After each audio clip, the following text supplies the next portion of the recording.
2 minutes to broadcast.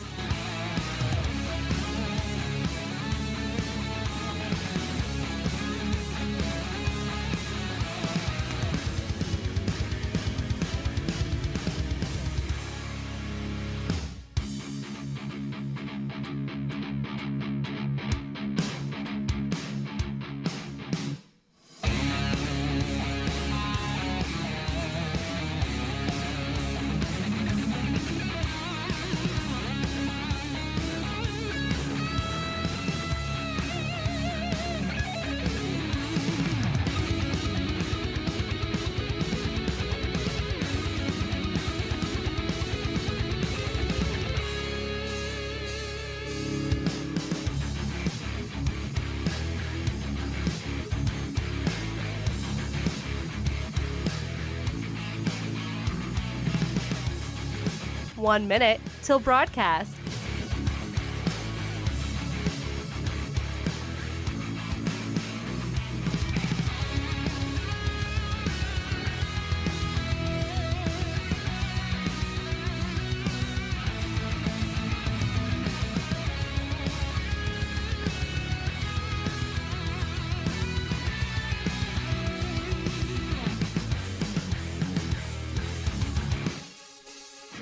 "30 seconds to broadcast."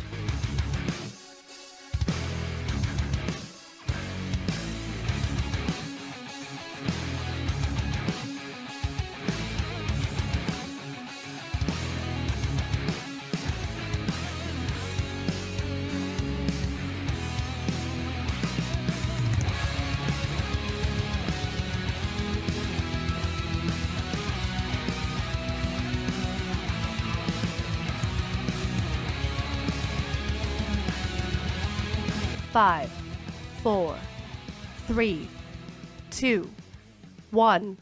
Begin transmission.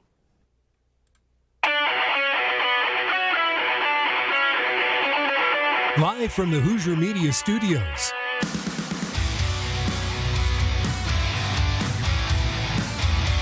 This is the Voice of Reason with Andy Hoosier on the Hoosier Media Network.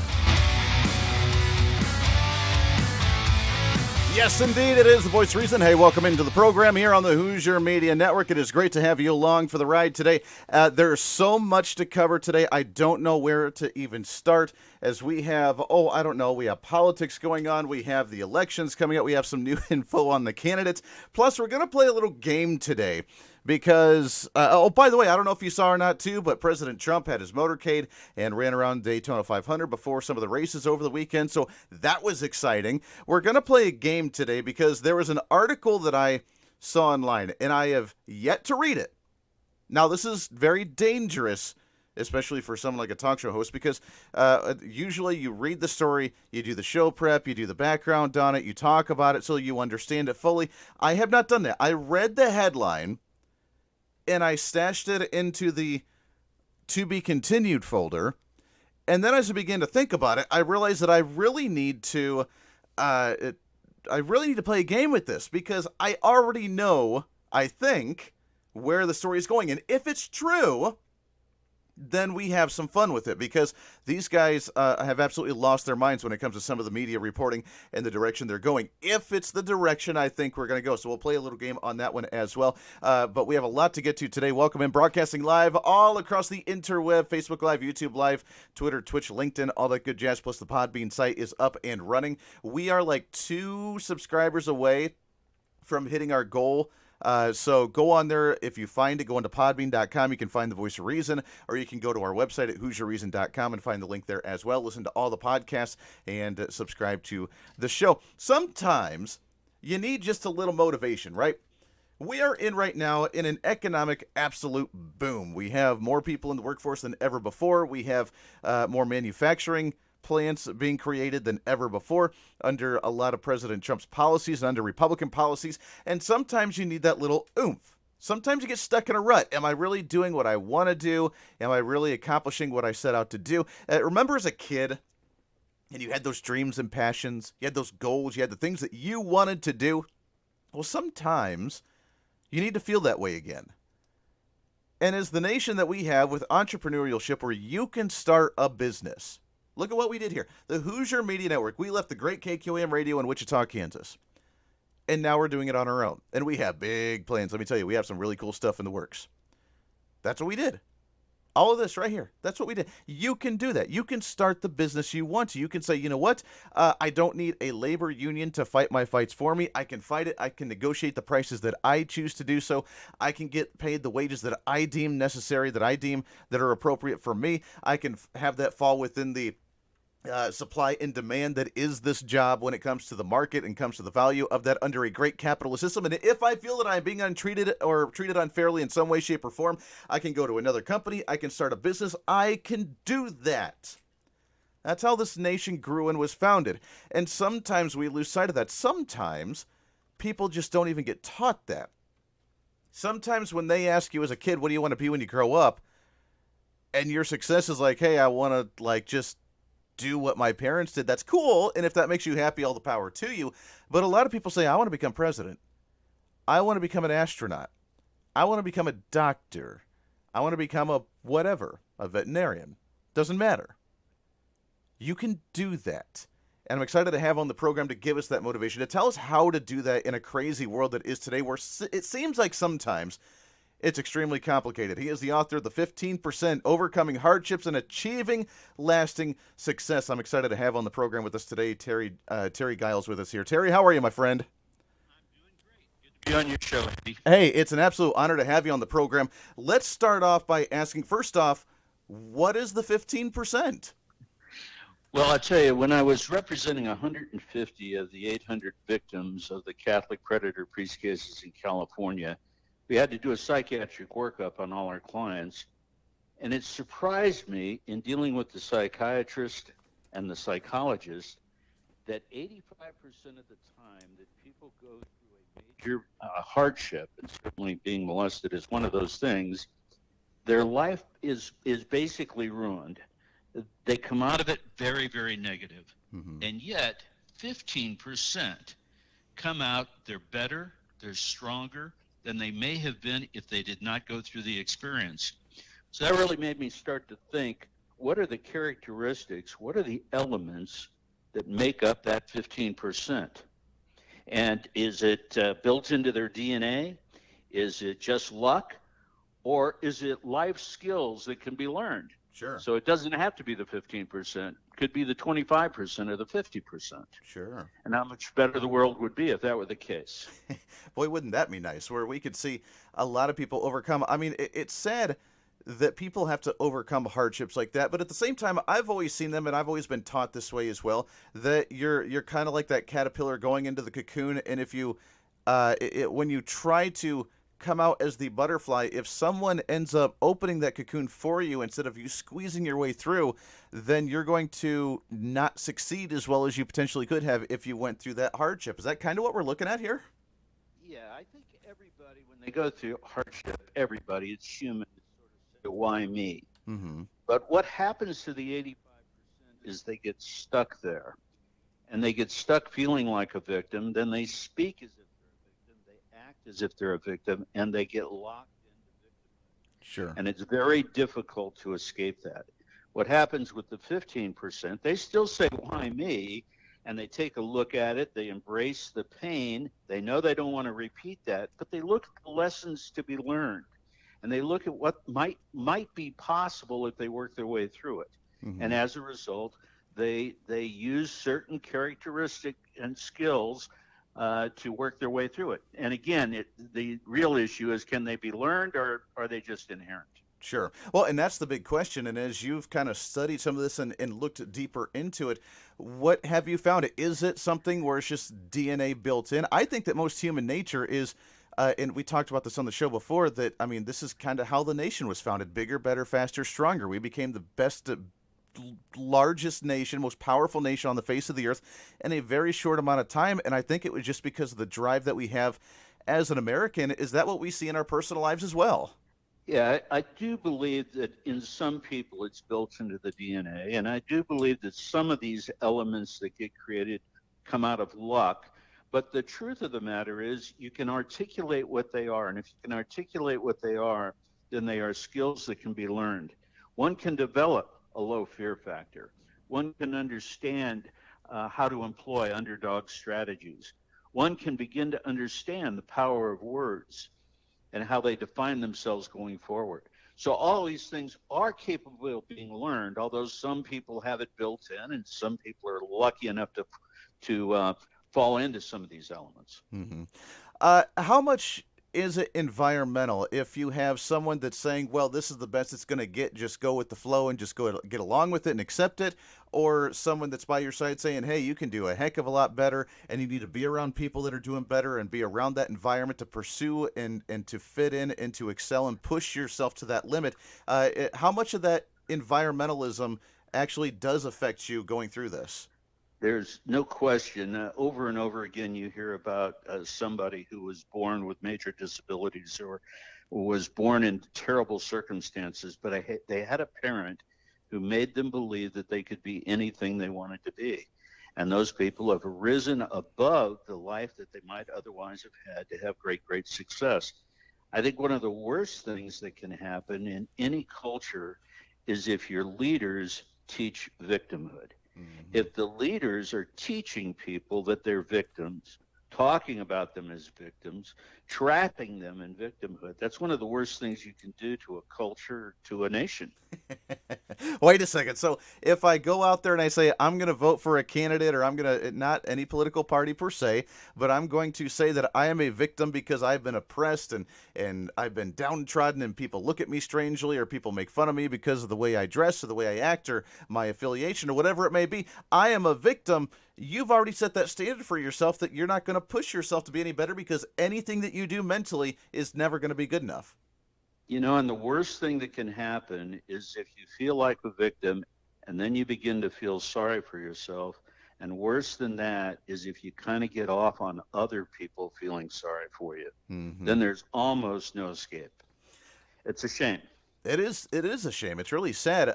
Personally, one of the motivators that I like to see, I like to listen to, I love his story, I love what he talks about is, and I know people are going to laugh at me, and my listeners laugh at me all the time, but Conor McGregor, coming from being on the food stamp line in Ireland to now a multi-millionaire in the MMA and starting the businesses left and right, and the motivation that he has, whether he wins or loses, he comes out humble and he works to better himself each and every day. And listening to him talk, to me, makes it all worth it. And like that, I don't know, that gives me goosebumps wanting to go out and try and pursue the same thing.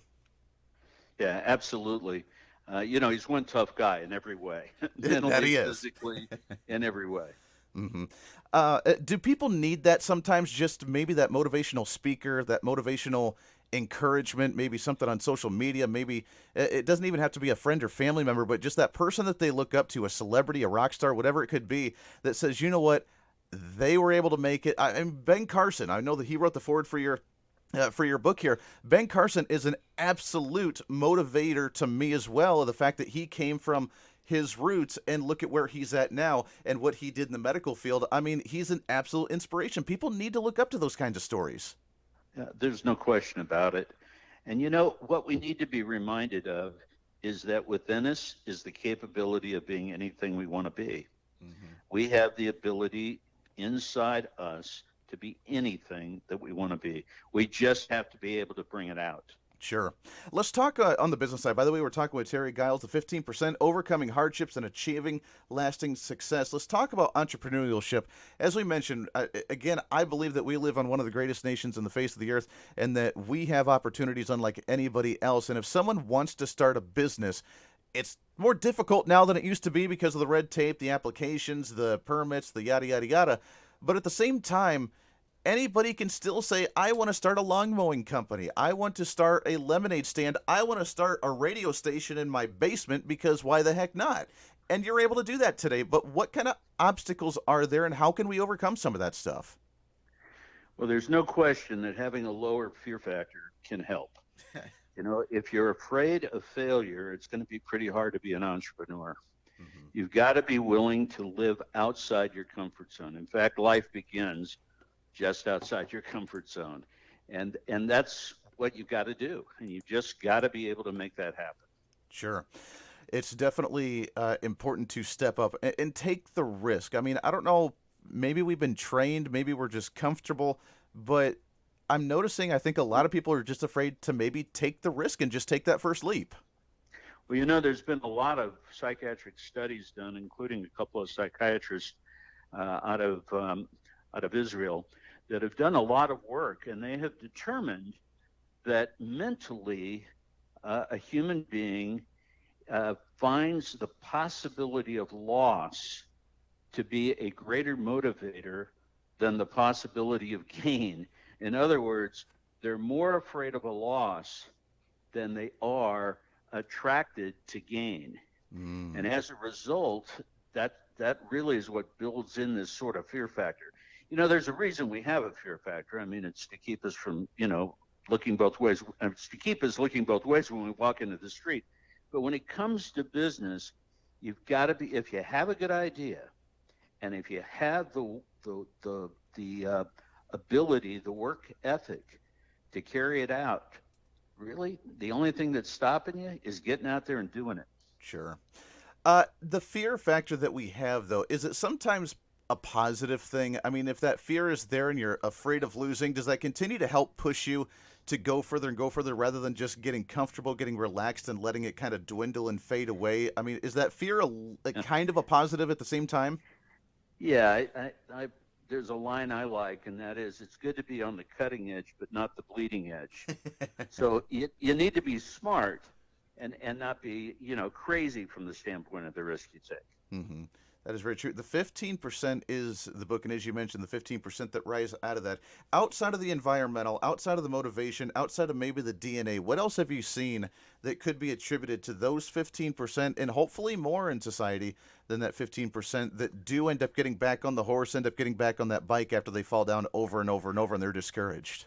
Well, Andy, as you know, in sports, you always have your athletes who are able to almost, they see it happen in their mind before they step up to the tee and hit the golf ball. Mm-hmm. They see it in their mind before they go up to the plate to hit the baseball. Basically, they're able to visualize. And that can actually be done in other aspects of your life. You can visualize yourself as a better husband, a better sibling, a better father, whatever it might be. So if you can align your consciousness with the best person you want to be within a certain setting, and then you can align your conversation and your conduct. In other words, you see yourself in a particular role, and now everything you say and do is in alignment with that. I say the universe cannot deny you. Now you just got to be careful what you ask for, because you might get it. You might actually get it. That's true. Well, and visualization, as you mentioned, is extremely important. It's that mental state, and whether it's the religious aspect of asking God to help you with that and open up that door, whether it's putting that positive energy into the universe, whether it's just that mental trick to tell yourself to do it, whoever and whatever people believe. I think it all works kind of in the same fashion that you've visualized it, you've opened up that portal, and you're going to pursue that. That's right. I think, we're creative beings. Mm-hmm. But we got to give ourselves a chance to do it. Yeah, bigger, better, faster, stronger, as I mentioned. That's what we've done I'd like to say that it's built in our DNA as Americans, and obviously it's built in other DNAs across the world as well, because they've done wonderful, great things. But it's the competitive factor. How much is, by the way, that's another question. How much is competition involved in that? I mean, I'm a competitive guy, and I always want to be first or the best at some degree. And if there's somebody always bigger, better, faster, stronger than you, I always want to be prepared and try and match that. Is competition a healthy or an unhealthy thing to some degree in this as well? I don't think there's any question that it's healthy. Now, you can overdo it to a point that it becomes unhealthy, but the truth of the matter is competitiveness allows you to overcome what otherwise might be fears. It causes you to reach further, Mm-hmm. causes you to work harder, longer, better. So there's no question competitiveness is a part of it. I think there's a fine line. Capitalism doesn't exist without competitive. Well, that's very true. I think there's that fine line between competitiveness and obsession at times, and that's where some have fun trying to figure out which side of the line that they're actually on. The book is called The 15% Overcoming Hardships and Achieving Lasting Success. Terry, how can they find you, and how can they find the book?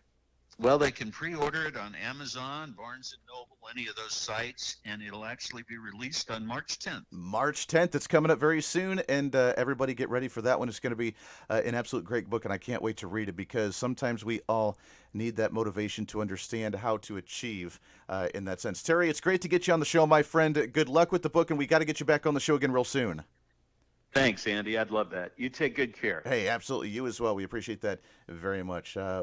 Great interview. Great stuff to talk about in ways that we can start working on ourselves. It's not just personal. Remember, politics isn't just about, what's going on in the government, federally, statewide. It's about us and how we take care of ourselves.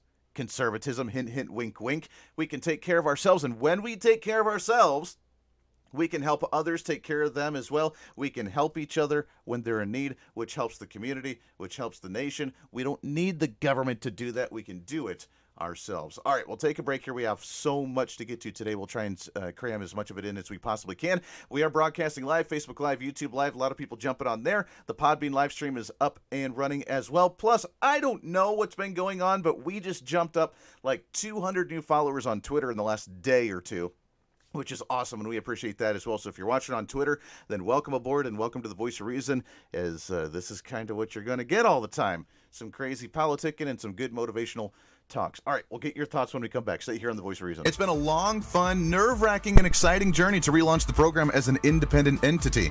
Now we've launched our very own Hoosier Media Network to give you more content, more shows, more talk, on even many more different topics as well. We now have full reign to help fight for constitutional principles, traditional values, and even just individual improvement.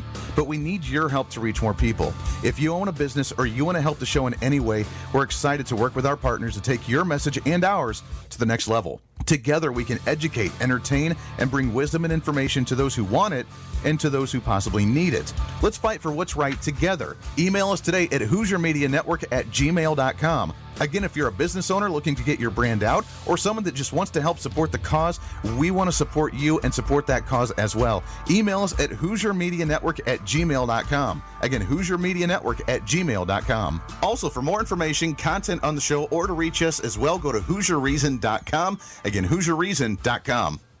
Hey, it's Andy Hoosier. As the show keeps growing, I want to make sure each and every Hoosierholic stays in the loop. That's why you need to check out HoosierReason.com. Catch the weekly blog informing you on the latest news of the show, upcoming projects, and more. Plus, you can watch live shows, listen to all the podcasts, find affiliates of the show, catch special features, and a heck of a lot more. Plus, make sure to subscribe to our site and become an official Hoosierholic. Get your monthly newsletter, latest news about the show, and recaps of current events all right to your email. It's the fastest growing show in America. Don't miss a beat. Go to HoosierReason.com. Again, HoosierReason.com.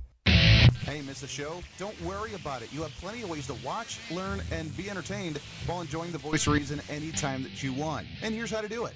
First, become a Hoosierholic by going to HoosierReason.com and subscribing to the site newsletter to stay up on the latest. Second, subscribe to the podcast. Under the show podcast tab, click on the link to the Podbean site and subscribe. You'll get notified anytime new audio pops up. Plus, if you have iTunes or Spotify, you can subscribe to The Voice of Reason on those as well and have the shows automatically downloaded to your device. Third, subscribe to our YouTube channel. Go to youtube.com and search my name, Andy Hoosier, and subscribe to the page. There you can follow all of our live shows, posted videos, and more. All the links and info are at HoosierReason.com. Again, HoosierReason.com. Hey, it's Andy Hoosier. Want to join the show? We'd love to hear your thoughts during the program. And it's easy. First, send us a chat on the Facebook Live or YouTube Live streaming during the show anytime. Also, join us in the live chat room at HoosierReason.com. Just click on the Listen Live tab, watch the live stream, and chat with other listeners. You can also chat and even call into the show through the Podbean app. Just download the Podbean app on your smartphone, join the live stream, chat with other listeners, and even call us live through the Podbean app.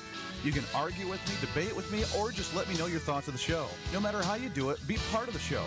Why? Because it's your show, and it's kind of the reasonable thing to do. The Voice of Reason, the show where you can chat, comment, or call in live each day during the program.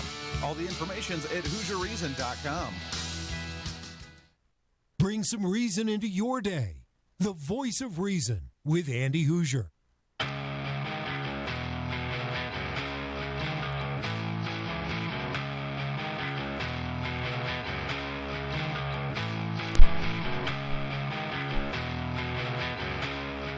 All right, hey, welcome into the program. It is a Monday. Thanks for hanging out with us here on The Voice of Reason here from the Hoosier Media Network. We are broadcasting all over the place, and we appreciate you hanging out. A lot of people jumping on today from all the different platforms. And again, like 200 new followers on Twitter. I don't know what happened, but thanks for blowing it up. That's cool. We appreciate that. And we'll continue to rock and roll there. Let's jump right into some issues today, shall we, as we have some really big, crazy stuff. First off, the big news of the day. The big news, and it's exciting news, and all those on the 2A level should be extremely happy about this. According to the NRA website, the state of Virginia, that big gun-grabbing state with the governor, Ralph Northam, the Democrats on both sides, the House and the Senate that have tried to confiscate firearms, the assault weapon ban, expanding what the assault weapon was actually going to be, and so on and so forth. Yeah, that's dead, as it died in the Senate today. And actually, the subcommittee, it didn't even get to the floor. It died in a subcommittee in the Judiciary Committee, 10-5. It's dead. It's done. It's over. There will be no more craziness when it comes there. So that's really good news. And I think we should celebrate that, because that was the biggest issue that we've been talking about lately. I mean, there's a lot of state issues all over the nation right now, but the fact that that died after a rally with, 30,000 people that showed up to a gun rally in Virginia because they said, hell no, they're not going to have their guns taken away. Kudos to you guys. You did it. You did it. You should celebrate. Pat yourself on the back. This means that your voice still matters. They have a majority of Democrats in the House and the Senate in the state of Virginia. You have a crazy left-wing governor. And guess what? You defeated a massive gun confiscating bill that was going to expand it to the point that if you had a semi-automatic 9mm handgun, that would be considered an assault weapon. They wanted to take that away. If you had two of you that hung out and like shot guns together in your backyard, that would be considered a militia that would have been banned under the bill, and they would have banned anybody from being able to get concealed carry training in the state of Virginia. Like, it was the dumbest, most radical, progressive liberal bill I have ever seen in my life. I take that back. There's a lot of them, but that's one of them. And it's dead because of you. You did that. We have a heck of a lot of downloads from the podcast into the state of Virginia. I don't know anybody in Virginia, but hey, hat tips to you for listening to the show, and you did it. Pat yourself on the back, my friends. This is what it's all about. Our voice matters. There are so many people that drive me nuts that say, my vote doesn't matter, my voice doesn't matter, my political view doesn't matter. I just put my blinders on. I don't really care. I don't want anything to do with it because it just frustrates me and I can't change it anyways. Well, that was just proven wrong because you did it. You fought it. And you get to live another day with your guns and with your rights. So that's great news. Now, the question is, how are Democrats going to respond to this at the federal level? They've been, if you've noticed, they've been very, very wary about talking about firearms lately when it comes to debates on the debate stage with the Democrats, when it comes to the campaign slogans. They haven't wanted to talk about guns. Why? Because it's been a losing topic. All the candidates that have talked about it are now gone, except for Michael Bloomberg. And he's got so many billions of dollars that he just doesn't care, and he's going to stay in there, even though that he has zero support. Like, literally zero support. Now there's big news on that one, too, and we can say, we told you so? I guess. I hate to do that, but we kind of told you so. Because, did you hear over the weekend, if he had a choice, who he would choose as his running mate? Oh, yeah. Hillary Clinton.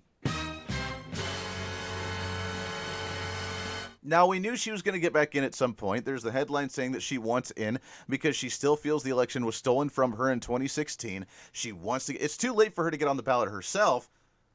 And the Democrat establishment, elites, yes, they are the elites, the billionaires. I love it how Bernie Sanders rips the millionaires and billionaires when he's one of them. And the Democrat the party, the voters, are tired of the millionaires and billionaires. So who are they voting for? They're voting for Pete Buttigieg. They're voting for Bernie Sanders, Elizabeth Warren, Joe Biden, and Michael Bloomberg.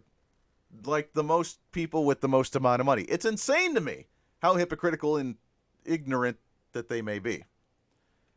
But the establishment elite Democrats, the blue dog Democrats, the old guard who are afraid to lose power, the ones who have been pushed around by the liberal progressive socialists today, the AOCs, the Bernie Sanders, the Ilhan Omars, the ones that really don't care. They're just there to like blow hot air and say stupid things because they feel they can, because they have the right to do so, and because that they feel that they have a great support. Well, they have a support base, but it's no one that's actually like with any voice or anything that has anything good to say. The Democrats do not want that to run their party. They know it would destroy them. They know it would shoot them in the foot, so to speak, metaphorically speaking. See what we did there? They know it would harm them. So they need to push out Bernie Sanders like they did in 2016. They need to push out Pete Buttigieg because, well, he's part of the LGBTQ community. And as much as the Democrats love the LGBTQ community, he has terrible polls among minorities. He has terrible support among minorities, and minorities are kind of the base of the Democrat Party. The Hispanics, the African Americans, the Latino, I mean, it doesn't matter. Because that's their base. They prided themselves on the fact that we're for the person with different skin color or different gender, because Republicans hate all that because they don't talk about it, because apparently that's that's defined who you are. It's not your personality. It's not your character. It's nothing like that. It's your skin color and your gender and your sexual orientation. And if you have any of those things, then the Democrat Party's the party for you.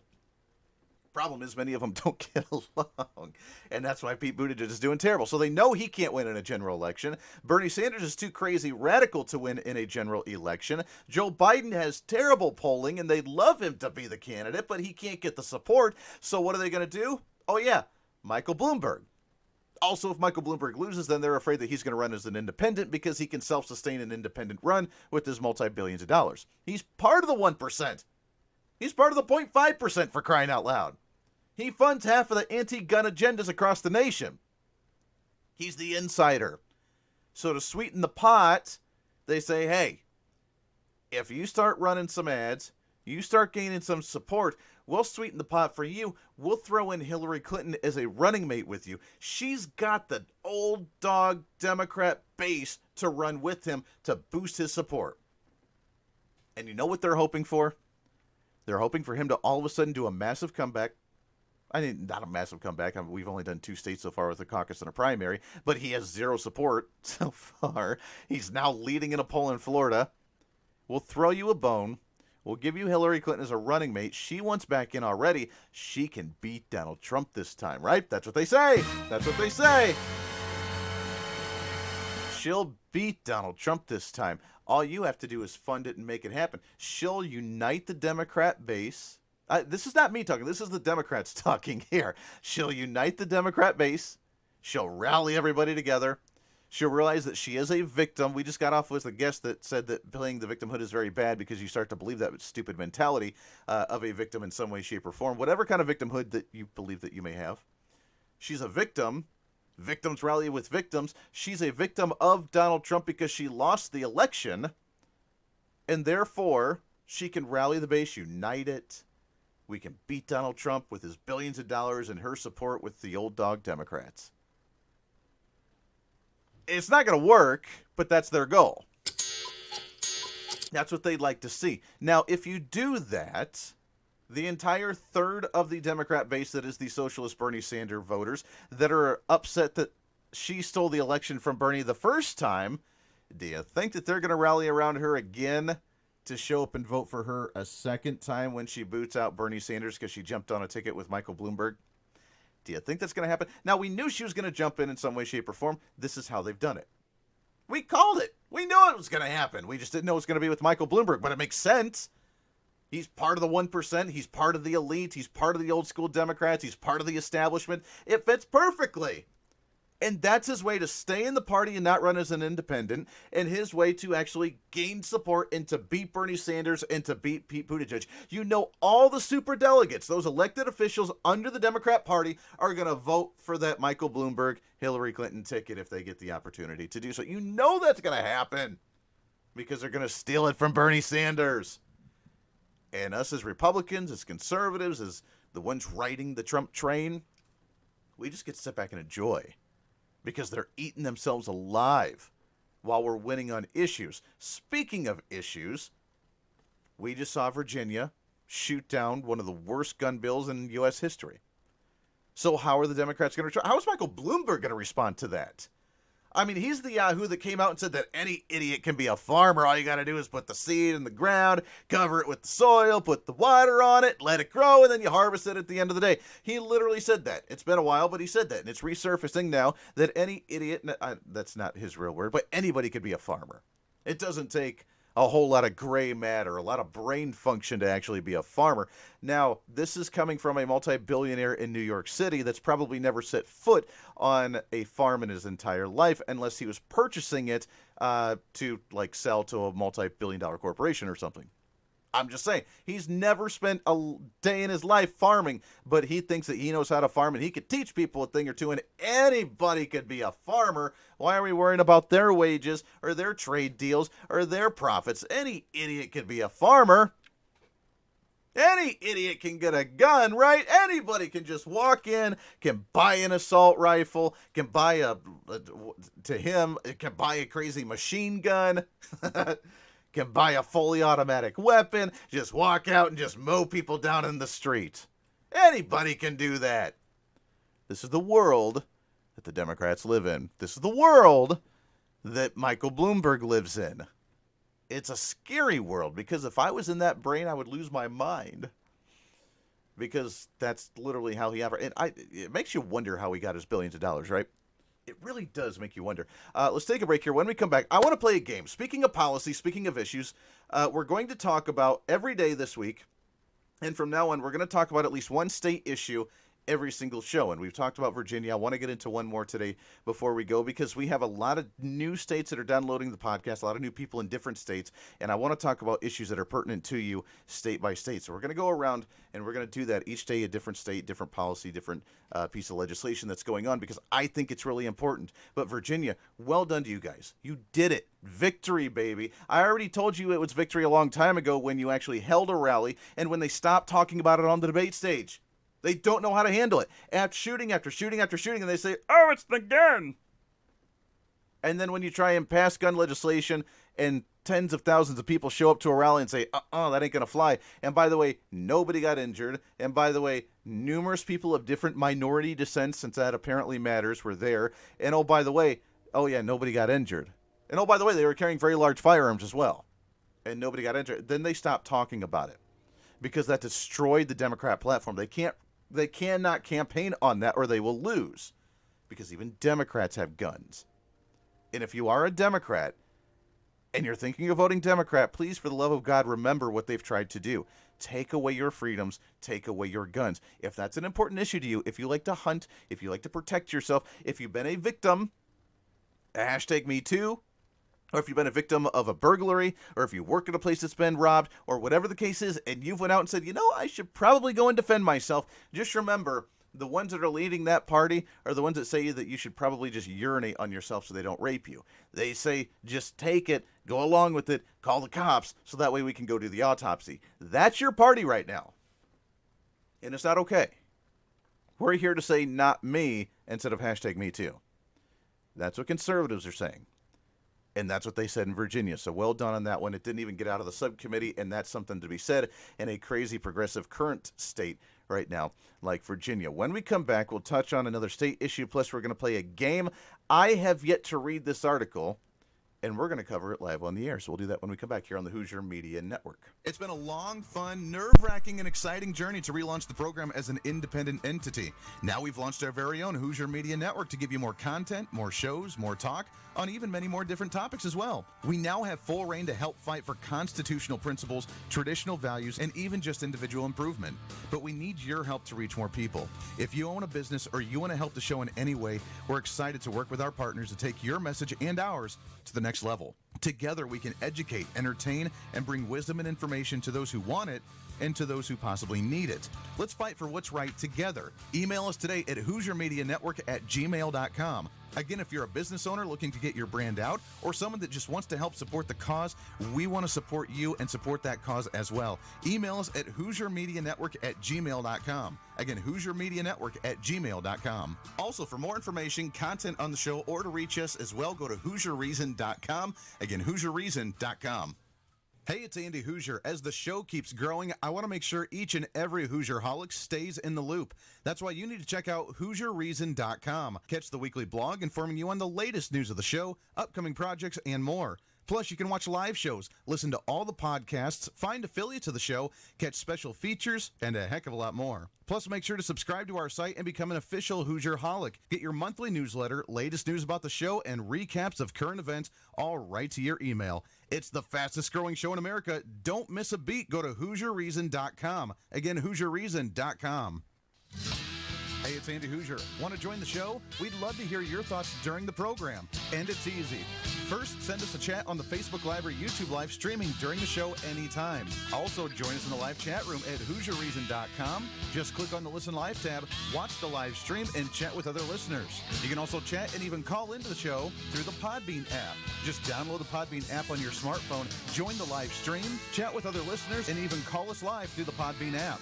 You can argue with me, debate with me, or just let me know your thoughts of the show. No matter how you do it, be part of the show.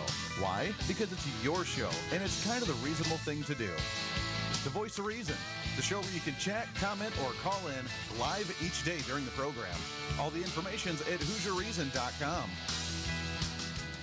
Hey, it's Andy Hoosier with the Voice of Reason. I know it's a lot, but make sure to join us and follow us on all the social media platforms you use for all your updates. Facebook, Twitter, YouTube, Minds.com, Instagram, you name it, we're on it. Just search Hoosier Reason on all the platforms. Watch live shows, information about the show, the latest chat about current events, and more.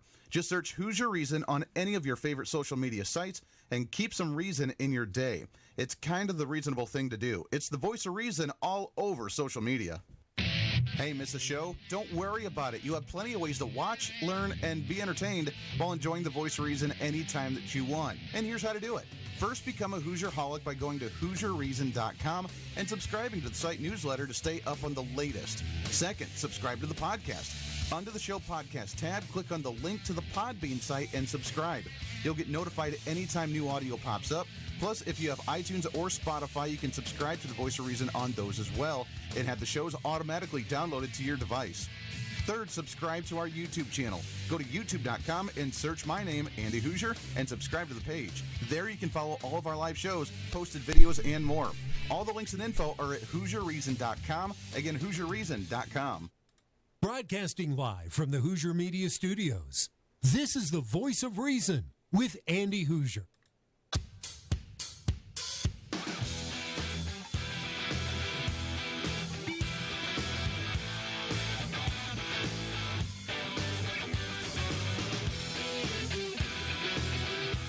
So we are officially just like one or two away from hitting our 100 subscribers on the Podbean site. So thank you for that. And if you are a new listener, we see some new people jumping on the Podbean live stream.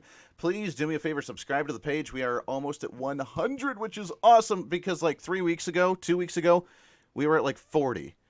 35 or 40 or something like that, and now we're almost at 100, so we're growing quickly. We've had like 200 new people jump onto the Twitter and subscribe there, or follow us on Twitter, and I'm not much of a tweety kind of guy, but now that we have more people, I'm going to start doing that. So, and if you follow me, I'll follow you. How's that sound? So no matter where you may be, tell you what, do me a favor, go to HoosierReason.com. HoosierReason.com. You can find all the links to every social media platform that we're on, and you can follow us, like us, do whatever you need to do on there. Become a Hoosier-holic. It's very simple. Just go on, type in your email address in this thing that says Become a Hoosier-holic. Type in your email address, submit it, and that way you'll get the monthly newsletter. You'll get some updates on the show, and you can continue to follow us. We have a either a monthly or a bi-weekly new blog that we put up there, and I think they're interesting blogs. I wrote them, so I would hope they're interesting. Hopefully you find them interesting as well. Different topical things that make you go, things that you try to follow and that you try to pay attention to, so no matter what it may be. Thank you for following us on there, and just go to HoosierReason.com. So we're excited about that. All right, we're going to play a little game. So here's how the game's going to work. Yeah, there we go. All right.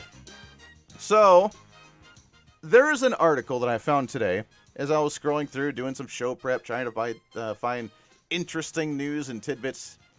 And as I was going through, I realized that there's this story, and I all I read was the headline. I did not read the story because I wanted to see if I was correct. And this is kind of a dangerous thing to do on live radio, live broadcast. Because if I'm wrong, then I'll admit that I'm wrong. But I have a feeling that I know exactly what they're going to say in this story. And if I'm right, then we get to poke fun at Democrats, because that's my it's my favorite thing to do. But there's an article that came out. Now, I want you to think about this as well for just a second. Here's the headline. Forgiving student loan debt would boost economy, according to economists. Now, think about this for a second. If you forgive student loan debt, which I disagree with, I have plenty of student loan debt myself, I've told you that before, it would boost economy. I agree. It would, to a degree-ish. And here's my theory. So here's the game we're going to play, is what kind of story do you think this is going to turn out to be? My theory is that they're going to say if you forgive the student loan debt, then the students would be able to have more money to be able to purchase more things. A consumeristic society where you have more money in your pocket, you don't have the crazy, overwhelming debt looming over you, you don't have that monthly payment that's $500 to $1,000 a month, and then you can actually afford to buy things like cars and homes and like more food or more clothes or whatever it may be, more video games, whatever that they're into today, whatever my generation's into today. But my theory is that that's what the economists are going to say. If we just had all this money, this is the first generation, my generation, the millennials, that are projected to not live the happy standard that our parents did before us. The upsight or the foresight or whatever you want to call it of my generation is not going to be as prosperous as the generations before because we have so much debt. We have medical debt, we have student loan debt, we have credit card debt, and therefore our financial outlook and our future is not as bright as what our ancestors and what our generations before us have done. So if we just got rid of that debt, we would have more money and we could buy things like the other generations have done, and therefore we could be more successful. Do you think that's the direction they're going to go? Because if it is, then all these liberal yahoos need to shut their mouth on the debate stage saying that this economy is only working for the upper class. Because if they're saying that more money in your paycheck that you don't have to pay to debt is going to help you succeed to purchase things, then you're literally taking the conservative approach to this. As a progressive liberal, and this is, by the way, a story coming from NPR, so you know this is more of a liberal news site, then you know that they're come to the state of desperation that they're now arguing conservative points. Why? Because if it works with student loan debt, then why wouldn't it work with tax cuts? It's the same thing, isn't it? It's essentially the same thing because even if you're paying student loan debt, you're paying it to the government. If you're paying taxes, you're paying it to the government. So either way, the money's going to the government. And if they're saying, don't pay that back, instead purchase things in the capitalist free market society to boost the economy and boost GDP growth, then why wouldn't that work with tax rates as well? If you have more money in your paycheck with less taxes, then you can buy more goodies and you can spur the economy. And by default, in both of those situations, the government would be getting more money because you'd be buying more things, which means more sales tax revenue would be going into the government because people have more money, they're doing well. They'd be buying homes at more expensive prices. They'd be buying cars at more expensive prices. They'd be buying more food. They'd be buying more materialistic goods, which means sales tax, which means revenue to the government. So according to the progressives, it would work if you forgive student loan debt, but it wouldn't work if you lower their taxes for everybody. We're not just talking about now there's a lot of students out there, but we wouldn't just be talking about that finite amount of students out there, right? That have student loan debt. If we lower taxes, it'd be everybody. The upper class, the middle class, the lower class, the whatever class, because we like to classify people.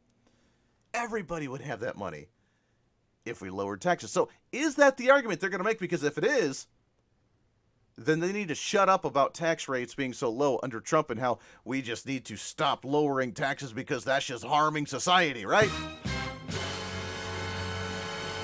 So I'm going to pull up the story, and I'm going to read this live right here and see whether we're correct or not, because that would be oh so sweet, wouldn't it? All right, here's the headline. This is according to NPR and WBUR.org. Presidential hopefuls Elizabeth Warren and Bernie Sanders want to tear up your student loans and set you financially free. That's popular among voters, especially those struggling to pay off this debt. Other Democratic candidates have more modest plans, but economists say the dramatic proposals from Sanders and Warren to free millions of Americans from the burden of student loan debt could boost the economy in significant ways and help combat income inequality. Oh, really? They have more money in their paychecks than they could actually have income inequality help go away. Warren would forgive up to $50,000 for most people. Bernie Sanders would go further with total loan forgiveness. But with these plans having the price tag of north of $1 trillion, such legislation would come with plenty of risks. $1 trillion. Don't worry, the evil rich millionaires and billionaires will pay for that, right? Yeah, that's when you're going to get 60% tax rates for everybody. But don't worry, we want more money back in your paycheck so you don't have to pay that back. The reason debt forgiveness could be a big impact on the overall economy is that a generation of Americans are making major life decisions differently because of student loans. Quote, children, it's not about if you want them, it's about can you afford them, according to Laura Greenwood. Greenwood works for the state education agency, and she's a 30-year-old, makes $63,000 a year. I make probably a lot better salary than many of my peers, but after paying for college and grad school, Greenwood owes $96,000 in student loans, and she says that got her and her partner feeling frozen.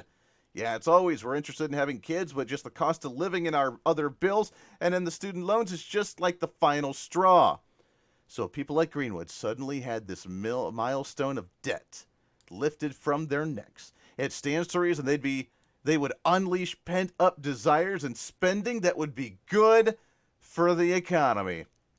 A lot more people would have kids or start businesses or buy homes. Quote, in the short term, it'd be very positive for the housing market, according to the National Association of Realtors. It's not endorsing any particular plan, but they estimate the broad loan forgiveness would push the numbers of home sales quite a bit, saying that 300,000 higher annual if people were not saddled with large student loan debt. The effects would go beyond the housing market. According to the vice president with Moody's, which just did a report on the student loan forgiveness, they've been some estimates that the U.S., real GDP could be boosted on average by $86 billion to $108 billion per year. So let me get this straight. If we forgive all those student loans, people would buy homes and the housing market would go up. If people didn't have that student loan debt, then you could buy things and boost the economy and boost the GDP by $108 billion a year if we didn't have that student loan debt. Democrats and progressives have literally run out of arguments, run out of talking points, to the point they're using conservative talking points to try and promote their progressive agenda. Now, they admit that $1 trillion would be added to our debt and that we would have to pay substantially more taxes in order to compensate for that. But you're getting your college for free. Well, not everybody wants to go to college. So why am I paying for somebody else? Maybe I already paid my student loans off. Why would I have to pay those off and then have my tax rates go up to pay for somebody else's? Doesn't make any sense. But if everybody's taxes go up, then more money goes to the government to pay off their debt, while they're saying we'd have more money in our pocket to not pay for the student loan debt and we could spur the economy. They're using socialist agendas and arguing conservative points to support their socialist agenda. Does that make any sense to anybody? Excuse me. I'm fearing that the cold's catching on. I'm fearing that this, whatever it is, not the coronavirus, but that the cold's catching on, and hopefully that's not going to attack us for much longer. Anyways,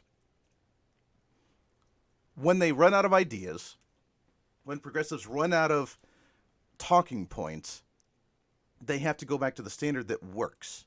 Conservatism works. Lower taxes, limited government, more money in your own pocket. That works. It's been proven. The GDP growth is growing now faster than it's ever grown in a really long time because of Donald Trump's tax cuts. Now, they say that it's only working for the 1% because that's all they have to say. Well, the 1%'s doing, yeah, 1%'s doing well because they got tax cuts because they pay the majority of the taxes. Pure and simple. But if we're getting tax cuts as well, we can spend more money. We are the bread and butter of the economy, of the GDP growth, of tax income, of tax revenue. We are the heart and soul of that. The middle class, the blue-collar workers, they're the ones that actually get the majority of the tax benefits. They're the ones, we are the ones, that pay the majority of the taxes in some degree. Not the income tax, because that would be the 1%, the top 20%, whatever. And we've broken down those numbers as well. But if we get the tax break, we get to invest in the economy. So that's not good because evil Republicans don't want to spend money on social programs or program this or program this or program that. But if we forgive the student loan debt, then you have more money to spend in the economy. How stupid do we have to be to actually fall for that and say, let's use conservative arguments to promote a socialist agenda? It should be clear. We should laugh at something like that. Because if Bernie Sanders or Elizabeth Warren or anybody else stands up and says, yeah, you know what, that would actually be able to boost the economy. When you have that money and you don't have to pay for that student loan anymore, you can spend that money on a home. Look at those terrible financial outlooks for the young generation. They have way too much debt. Is that a problem in society? Or is that a personal problem because we chose to do that? It's personal responsibility, isn't it? I took out $80,000 of student loan debt. I'm paying that off. My minimum payments are $1,000 a month. I'm fighting through that. But does that mean I just play the victim and say, please forgive that so I can spend money in the economy? Or is that, well, you know what? I got to pay that off. They criticize. Remember George W. Bush when he did the tax incentive And he gave everybody a tax incentive, and he sent us like a check of like $350, $400 and said, here's your tax incentive. Here you go. Do what you will. Spur the economy. And they criticized him because it didn't actually spur the economy. They paid off debts with it. They paid off things with it. They didn't actually invest it in the economy. Look at that. Tax breaks don't work. They made that argument because they don't think tax breaks works. But if we massively increase the government's debt, we give people back that student loan payment that they don't have to pay, but yet raise their taxes, that all of a sudden is going to be somehow successful in some way, shape, or form. It doesn't make any sense to me, and you should laugh at something like that as well. All right, we're out of time. We got to wrap it up for the day. I'm going to handle this cold issue, so that way it's not going to be an ongoing thing for the next week here. But stay safe out there. Tomorrow we have some great we actually have guests lined up all the way through the week. And by the way, the David Rubin, the former mayor of Shiloh, Israel, that we recorded last week. We tried to play on Friday. We weren't able to get the audio to play. We're getting it to play now. We got it fixed. He's going to be on Thursday. We're going to play that clip on Thursday. I'm looking forward to that one. So until then, it's up to you. It's time to speak up, speak out, speak loud, speak proud, speak the truth, and always speak some reason. This is The Voice of Reason. Everybody have a great Monday evening.